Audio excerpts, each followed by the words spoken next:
디지털 트윈과 자율공장을 주제로 한 제2차 로봇플러스 세미나 두 번째 시간에는 지능형 자율공장 사례입니다. 지능형 자율공장은 제품 생산의 전 과정을 지능화, 자동화한 미래형 공장입니다. 지능형 자율공장은 ICT 기술, IoT 기술 등을 기반으로 공장의 모든 설비들이 서로 정보를 주고받으며 지능적으로 운영되는 게 특징입니다. 오늘 강연은 이경창 부경대 제어계측공학과 교수 겸 스마트 제조로봇 융합연구소장께서 해주시겠습니다. 이 교수님께서는 부산대에서 학사, 석사, 박사를 받으시고 현재 한국로봇산업진흥원 표준공정모델 진흥위원회 위원, 한국기계가공학회 부회장, 제어로봇시스템학회 대외협력이사, 한국정밀공학회 사업이사 등을 맡고 계십니다. 그럼 안녕하십니까. 지능형 자율공장 사례에 대해서 발표를 맡게 된 부경대학교 제어계측공학과 그리고 현재 스마트 제조 로봇 융합 연구소에서 소장을 겸하고 있는 부경대학교 이경창 교수입니다. 먼저 지능형 자율공장에 대한 내용을 들어가기 앞서 사전적 의미, 즉 자동과 자율에 대한 사전적 의미를 먼저 한번 살펴보도록 하겠습니다. 내부에서 자동과 자율에 대한 검색을 해보시면 이렇게 뜰 겁니다. 자동이란 것은 지정된 조건에 따라서 조작자의 개입 없이 기능을 수행하는 기능을 수행하는 처리 또는 장치에 관한 용어라고 이야기가 뜰 거고요.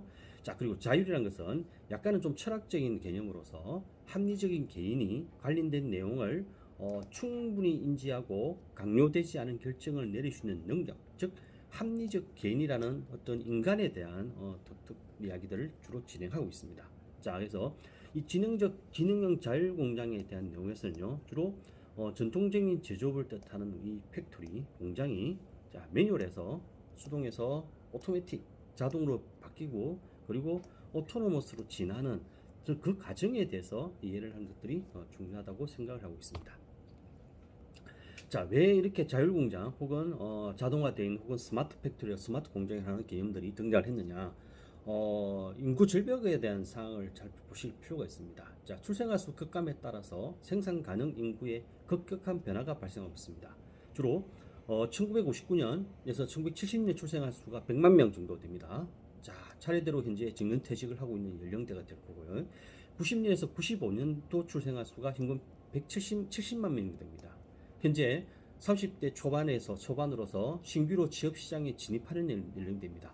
자, 문제는 2003년도 태어난 49만 명, 올해나 내년 정도에 대학에 진학하는 연령이 되겠죠. 49만 명이다. 이렇게 기하급수적으로 상당히 빠른 속도로 인구가 줄어들고 있다는 겁니다.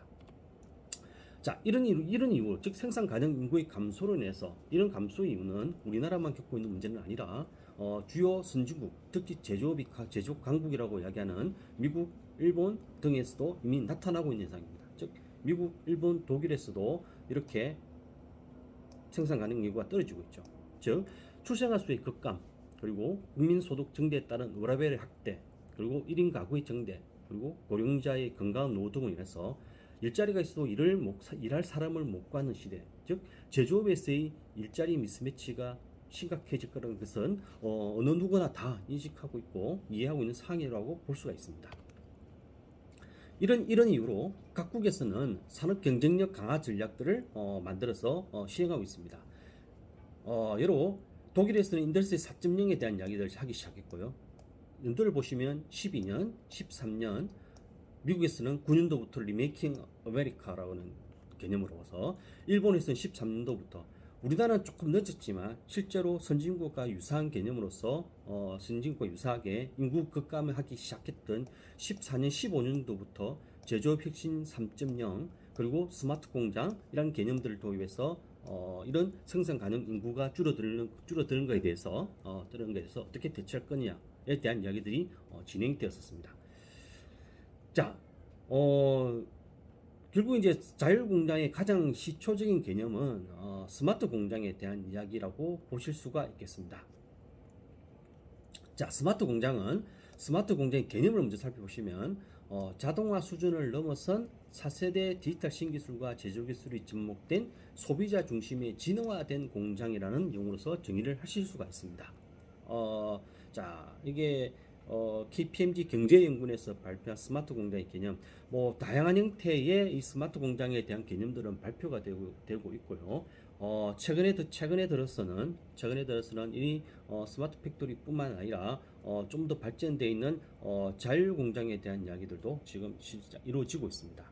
자, 일반적인 공장은 생산 설비, 제어 시스템, 공장 관리 의 요소로 구성이 되어 있다면 스마트 공장에서는 이런 생산 설비와 그다음에 제어 시스템과 공장 운영의 최적화 진흥화를 위해서 다양한 형태의 ICT 기술을 도입하고 있습니다. 그리고 로보틱스 기술과 3D 프린팅 기술이 도입이 될 거고요.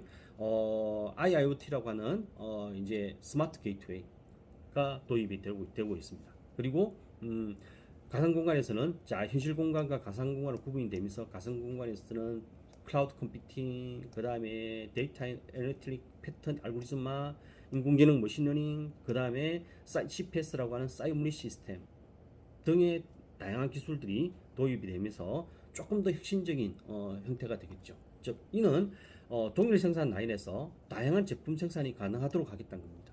자, 고객의 요구가 변하면서 모듈을 통해서 대량 맞춤 생산해서 개인별 유엔 생산 체계로 바꿔야 된다는 거라고 생각할 수 있습니다. 자, 그리고 가상 공간에서 제조 현장 모니터링 제어를 통해서 품질 원가 경쟁력을 강화해내고 공장의 여러 가지 이상 신호들을 미리 잡아내고 좀 더 고품질의 제품들을 생산할 수 있는 시스템을 만들어 보겠다라고 생각이 갈 수 있습니다.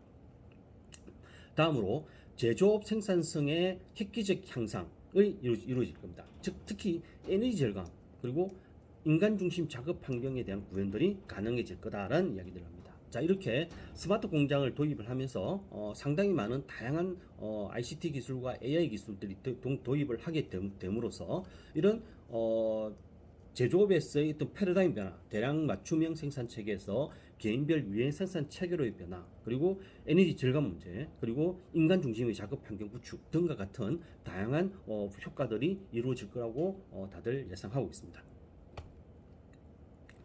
자, ICT 공장, 스마트 공장의 수준을 살펴보시면 ICT 기술의 활용 정도 및 역량에 따라서 미도입부터 시작해서 기초, 중간 1, 중간 2, 고도화로서 나누어질 수 있습니다. 자, 기초는 레벨 1부터 레벨 5까지 가면 점검 단계, 모니터링 단계, 제어 단계, 최적화 단계, 자율 운영 단계로 들어가게 됩니다. 자, 오토매틱과 자동적인 것과 자율적이라는 개념들을 여기서 다시 한번 더 끄집어 낸다 본다면요. 처음에 매뉴얼부터 시작해서 그 다음에 오토매틱으로 점차 진화가 되어 갈 겁니다. 진화가 되어 가다가 결국 마지막 단계에서는 이런 자율적인 단계까지 진행을 하겠다는 의미로서 생각해 보실 수가 있겠죠. 자, 각각 여기에는 여러 가지 조건으로서 부분적 표준화 데이터가 구축되어 있어야 된다. 그리고 바코드 RFID 정도는 들어가 있어야 된다. 그다음에 생산 정보의 모니터링이 실시간으로 가능해야 된다. 그래서 각종 센서들이 들어가 있어야 된다. 수집된 정보를 분석해서 제어가 가능해야 된다는 것들, 즉 분석 도구들이 들어가 있어야 된다. 그리고 공정 운영 시뮬레이션을 통해서 사전 대응이 가능해야 된다. 그래서 최적화 도구들이 들어가야 된다. 모니터링부터 제어, 최적화까지 자율로 진행이 된다. 그래서 인공지능이나 AR, VR, CPS 등의 기술들이 들어와야 된다는 이야기라고 보실 수가 있겠습니다. 자, 스마트 공장에서 자율 공장으로 진행을 다시 한번 더 살펴보시면, 자, 자동화 단계 크게 나눈다면 총 5가지 단계를 이렇게 나눌 수가 있겠습니다. 자, 자동화 단계. 자, 자동화 단계는 수동 매뉴얼로 이루어지는 작업들이 기계나 시스템으로 대체되는 것을 우리는 자동화 단계라고 하겠습니다. 주로 가공이나 조립 등의 생산, 검사, 시험, 보관, 이적재, 이송, 공장의 물류 등을 다양한 자동화 장비들과 부수적인 장비들을 이용해서 자동화시키겠다는 것이 첫 번째 자동화 단계라고 보실 수 있겠습니다. 여기에는 NC 공작기계라든지 산업용 로봇, 협동 로봇, 그리고 비전 검사 장치, RFID와 바코드, PLC, DCS 인베드 시스템, 컨베이어 벨트, 그다음에 AMR 등과 같은 모바일 로봇 등과 같은 다양한 자동화 장치들이 여기에 들어가게 된다는 거죠. 자, 다음 단계로 넘어간다면 이제 디지털화 단계로 넘어가겠습니다. 자, 이미 자동화가 되었기 때문에 여러 가지 생산 시스템 내에서 공장 내에서의 다양한 장치들에서 데이터들이 이제는 나오기 시작하고 있을 겁니다. 이런 데이터들을 이제 공장 내에서 데이터들을 디지털된 형태로 저장하고 축적을 하는 것들이 목표입니다. 자, 자동화 단계에서는 하드웨어적인 측면들이 강했다면 그 하드웨어로부터 나오는 데이터를 어떻게 저장하고 축적할 거냐도 상당히 중요한 문제로 들어갑니다. 자, 그래서 가장 중요한 게 스카다 시스템이라고 하는 지역 모니터링 장비, 이 스카다와 따라가는 HMI 시스템. 자, 그 다음에 각각의 단지 이런 장치들에다가 스마트 센서를 달아서 내가 필요한 데이터, 자재나 제공품, 설비 등 혹은 공정 흐름 등에 관련되어 있는 그런 데이터들을 획득하기 위해서 어떠한 센서들을 이런 장치들에 달 거냐의 문제들이 이제 해당이 됩니다. 여기까지 상당히 어려운 작업입니다. 여기까지가 어느 정도 이루어지고 난다면 사실은 그 다음 단계부터는 사실 이 시스템을 좀 더 고도화하고 지능화하기 위한 그런 개념이라고 생각하시면 되겠죠. 자, 다음 단계로 넘어가는 게 이제 연결하는 겁니다. 자, 이렇게 스마트 센서로부터 자동화 장치들로부터 장치들의 어떤 데이터들을 뽑아냈다면, 자, 근데 중요한 문제는 이겁니다. 어떤 데이터를 뽑아낼 거냐도 매우 중요합니다. 장비들에서는 매우 많은, 무수히 많은 데이터들이 생성이 되고 있습니다. 이제 그 데이터들을 어떻게 뽑아낼 거냐, 어떻게 획득할 거냐와 어떤 데이터를 획득할 거냐에 대한 고민들도 많이 해야 됩니다. 자, 그래서 연결하는 결국 이 데이터들을 IoT와 네트워크를 통해서, 즉 산업용 네트워크를 통해서 IIoT라고 하는 IIoT와 무선 네트워크와 유선 네트워크를 통해서 설비, 제품, 제 시스템, 관리 시스템 간에 서로 데이터를 공유하고 소통하는 작업이 되겠죠. 그래서 이때부터는 이제 산업용 네트워크, 필드버스라고 하는 산업용 네트워크, 산업용 사물 인터넷, 인더스트리얼 IoT라고 하는 산업용 사물 인터넷, 그다음에 등이 매우 중요한 문제로 도입이 될 거고요. 최근에는 이제 4G나 5G 통신, 무선 통신과 등과 같은 다양한 이제 통신망 시스템들이 들어오게 되겠죠. 자, 이제 다음 단계, 이제 하드웨어적으로 물리적으로 시스템이 완전히 구축이 되어 있습니다. 자동화된 장비와 그 자동화된 장비로부터 스마트 센서를 이용해서 내가 원하는 데이터를 획득하는 데이터화와 그 다음에 그 데이터화를 네트워크화 시켜서 우리가 필요한 공간에 데이터를 모아주기 위한 네트워크화까지가 이루어져 있죠. 자, 그 다음에 이제 다음 단계가 이제는 모아진 데이터를 획득된 데이터들을 어떻게 가공해서 앞에서 이야기했던 고품질을 생산, 그 다음에 인간과 로봇 간의 협업, 그다음에 이제 에너지 절감 이런 문제들을 해결할 수 있느냐에 이제 들어가겠죠. 자, 그게 이제 스마트화 되겠습니다. 스마트화 자율화 단계로 넘어가게 되겠죠. 자, 스마트화는 부품, 제품, 설비, 생산 환경 정보의 실시간 수집, 분석을 통해서 문제점을 발견하고 관리하고 제어하고 생산 과정을 최적화하는 형태가 되겠습니다. 가장 크게는 이런 고장 예지와 같은 게 되겠죠.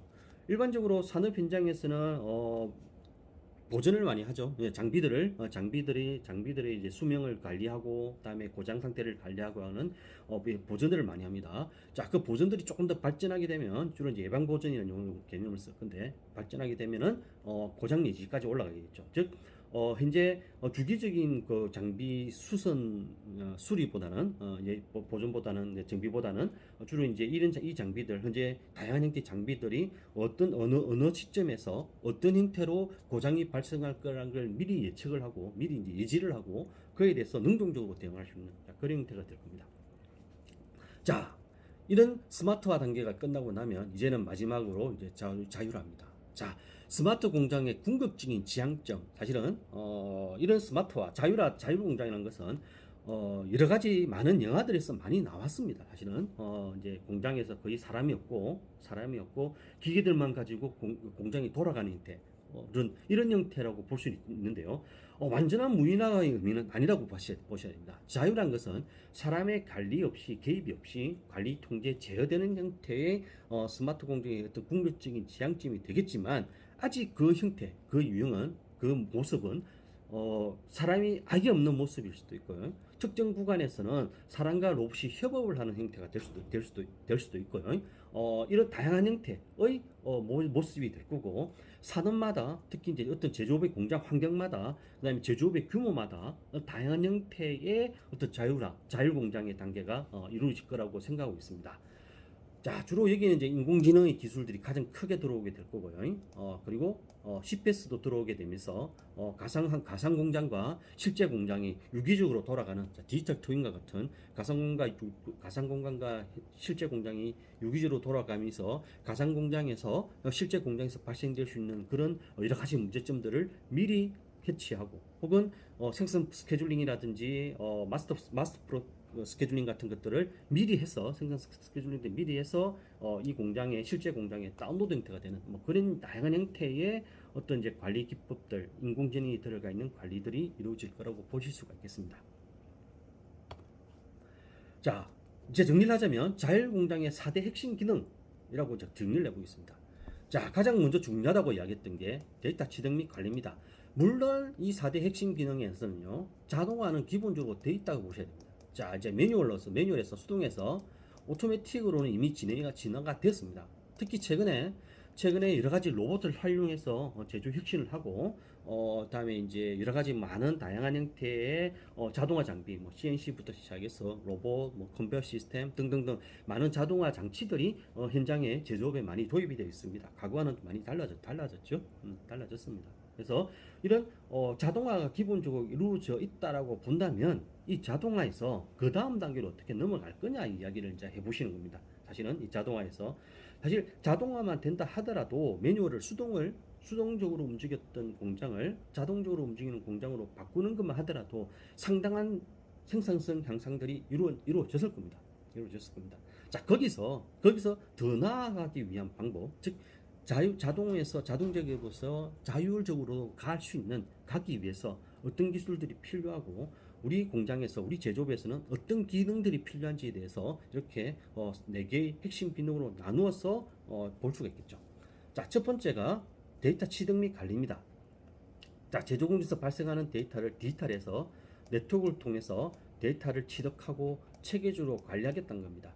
자, 이 많은 데이터를 모아서 무엇을 할 거냐에 대한 이야기는 마찬가지로 현재 제조업과 공장에 처해 있는 현실과 산업군에 따라서 조금씩 달라질 있겠지만, 지금 이제 여러 가지 많은 산업군들에서 데이터를 획득해서 이 데이터를 어떻게 가공할 거고 어떻게 활용할 거냐에 대한 이야기들은 많이 이루어지고 있다고 보셔야 됩니다.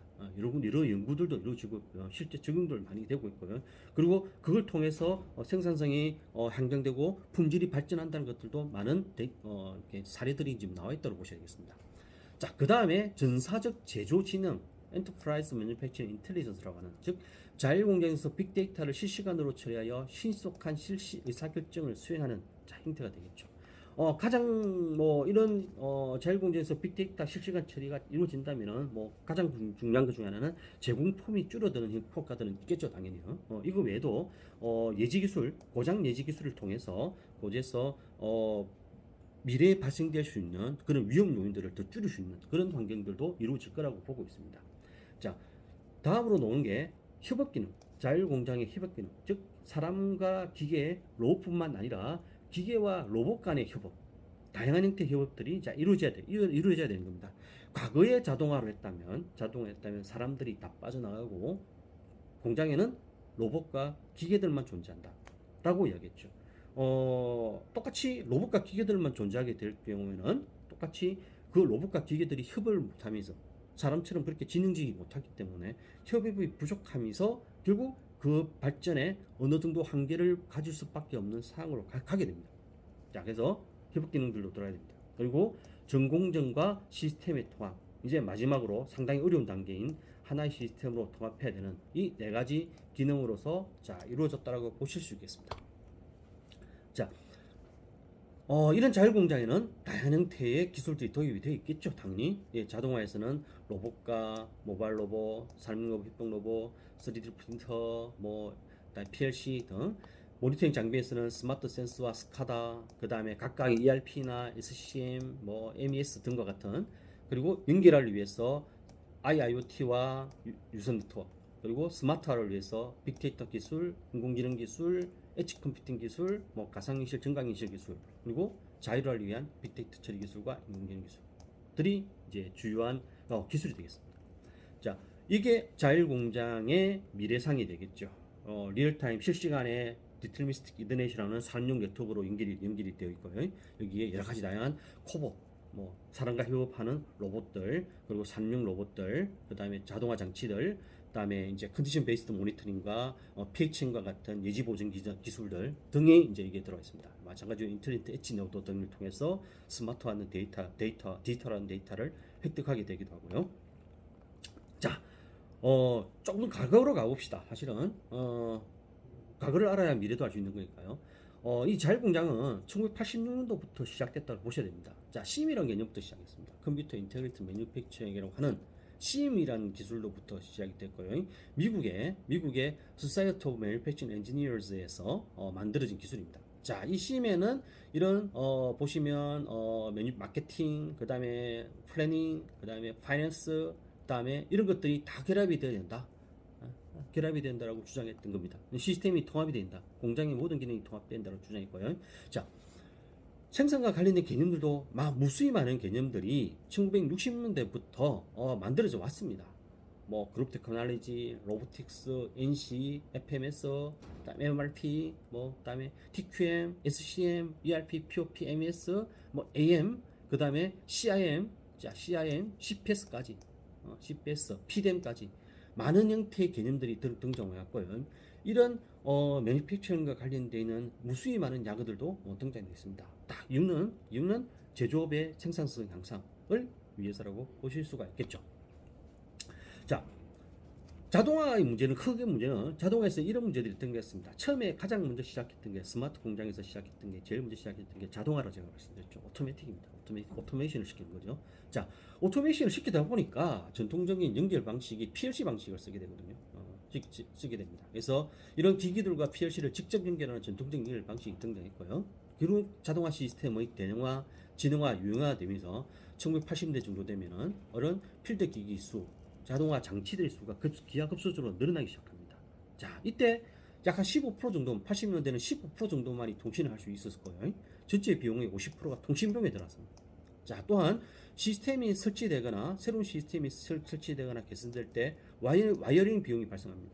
자, 우리나라 공장들도 대기업들도 불과 몇 년 전까지 이렇게 자동화의 전통적 연결 방식인 PLC 방식, 스카다 방식을 쓰고 있었습니다. 자, 그래서 커스텀 소프트웨어가 사용되고 프로그램 가능한 장비 사용이 증가되고 이런 많은 문제점들을 야기하게 되죠. 자, 그러면서 PLC 대안으로 산업용 네트워크, 지금은 거의 이더넷 개념으로도 많이 도입이 되어 있죠. 산업용 이더넷이라고 하는 개념들로 도입이 되는데요. 이런 산업용 네트워크로 많이 발전했습니다. 필드버스라는 용어를 많이 썼습니다. 필드 PLC 방식의 대안으로 등장했고요.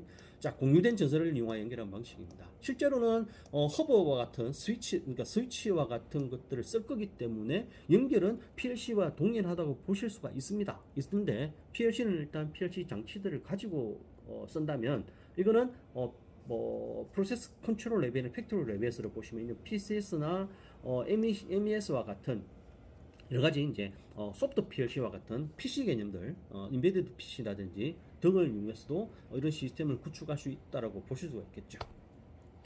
자, 이런 산업용 네트워크 역사는요, 1980년대 초부터 나왔습니다.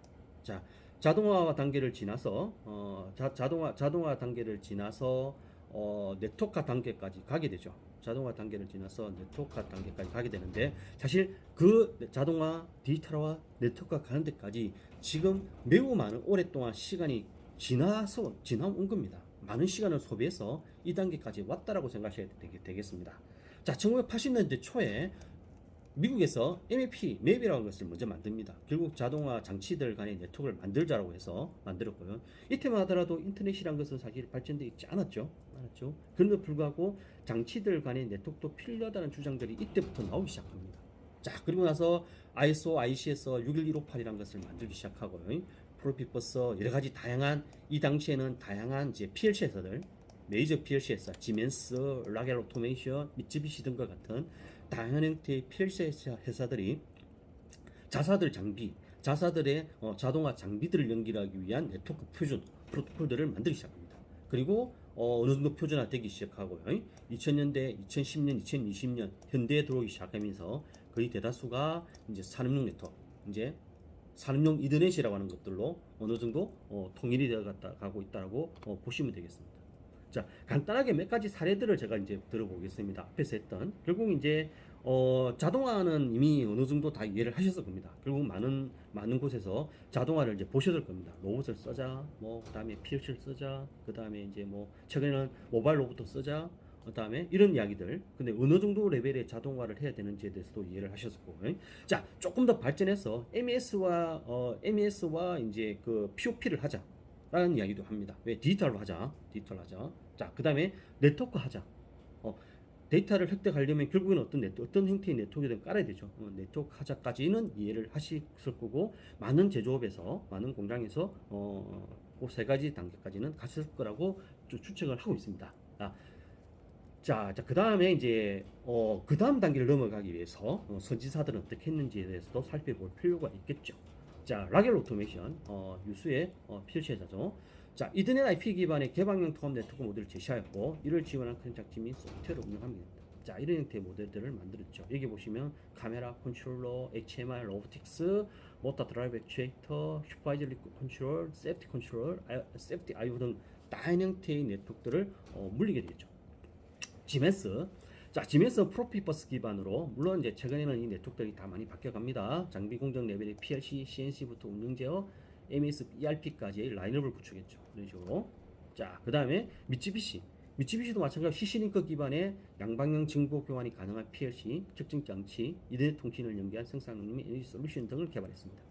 자, 제가 왜 이걸 보여드리냐면, 앞에서 보였던 것처럼 자율공정의 시초는 1980년대부터 시작했다면, 자동화, 그 다음에 자동화를 하기 위해서는 여러 가지 로봇 회사들과, 다음에 이제 컨베이어 시스템들, 그리고 컨베이어 회사들, 그 다음에 PLC 제조사들이 붙어서 자동화를 시작했죠. 그리고 여기에서 좀 더 빨리 진도를 빼신 분들이 이 PLC 제조사에서 디지털화와 네트워크화의 개념들을 이해하기 시작한 거죠. 자, 다음 단계는 이제 인공지능이 들어가 있는, 자, 이제 모아진 데이터를 어떻게 획득할 거냐에 대해서는 아직도 미지 영역이 있는 겁니다. 사실은 미지 영역이 있고, 어떻게 획득할지에 대해서는 다들 퀘스천 마크를 찍고 있다고 보시면 되겠습니다. 자, 자율공장의 적용 사례.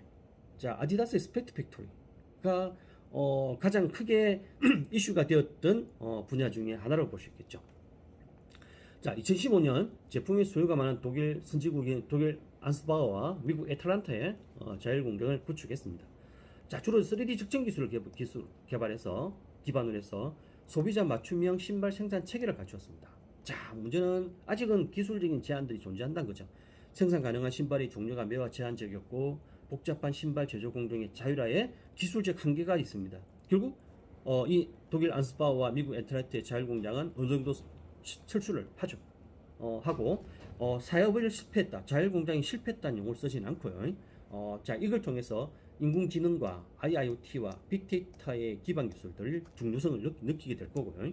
자, 아시아의 생산 공장 인프라에다가 자, 스피드 팩토리 시스템을 결합해서 조금 더 현지 시스템들, 그러니까 완전 무인 자율화의 개념보다는 결국에는 이제 인간과 장비가, 기계가 같이 공존하는 그런 환경을 만들어 가려고 조금 더 발전적으로 만들어 가려고 하고 있습니다. 자, 제가 얘기했던 게 자율공장에서 무인 공장은 아니란 겁니다. 초창기에 사실은 저도 마찬가지로 그렇게 추측을 했었습니다만, 자율공장은 무인 공장이 되어야 될 거라고 예상했습니다. 우리가 영화에서 많이 봤던 그런 공장이라고 생각을 했거든요.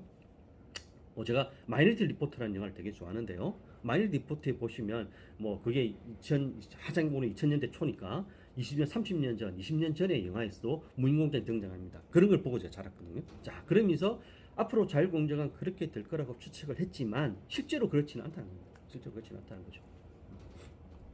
자, 다음 테슬라의 완전 자동화된 로봇 공장.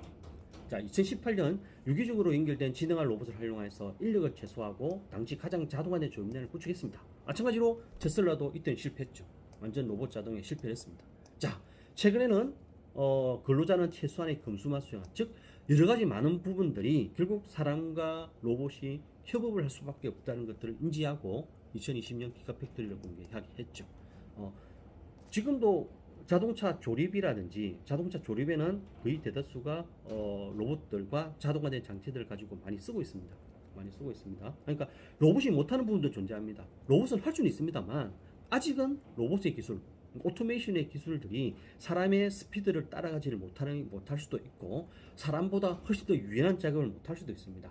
물론 로봇 연구를 하시는 분들께서는 그 로봇의 기술을 사람과 유사한 수준으로 발전시키기 위해서 끊임없는 노력들을 하고 있습니다. 자, 그런 것들도 이해를 해 주셔야겠습니다. 자, LG전자의 LG 스마트파크, 미국 테네시주 세탁기 공장에 자율 공장으로 전환해서 했습니다. 그리고 기업별 근무에 분산된 제품의 생산 라인을 하나로 통합했죠. 자, 그래서 자동화를 증가시켰습니다. 그래서 24년까지 자율형 지능 공장을 완공할 계획이라고 되어 있습니다. 자, 전자 쪽에서도 자동화가 어려운 부분들은 존재하고 있습니다. 자, 그런 존재하고 있는 부분들을 어떻게 자동화해낼 건지에 대한 연구들을 많이 하고 있고요. 마찬가지로 로봇과 사람 간의 협업을 어떻게 가져갈 거냐에 대한 것들도 계속 끊임없이 고민하고 연구하고 있습니다. 자, 이제 정리를 해보겠습니다. 자, 2020년 포스트 코로나 이후에 제조업의 뉴노멀이라고 이야기하죠. 뉴노멀이라는 용어를 많이 쓰죠, 최근에는요. 코로나 이전에 제조업에서 사용했던 기술들, 많은 기술들이 존재합니다. 자, 포스트 코로나 시대 운영 기술, 공급망 기술, 운영 인텔리전스 기술, 엣지 클라우드 기술, 작업자의 안전과 건강을 위한 영상, 자동화 및 로봇 혜택 등 이런 여러 가지 몇 가지 분야에서 조금 더 요구가 증가되고 있다고 보셔야 되겠습니다. 자, 스프라이 체인, 공급망 솔루션, 특히 최악의상 예측 불가한 조건에서도 제조 공급망 체제가 필요하다. 그래서 여러 가지 이런 공급망 솔루션 때문에 지금 전 세계적으로 다양한 형태의 변화들이 이루어지고 있죠.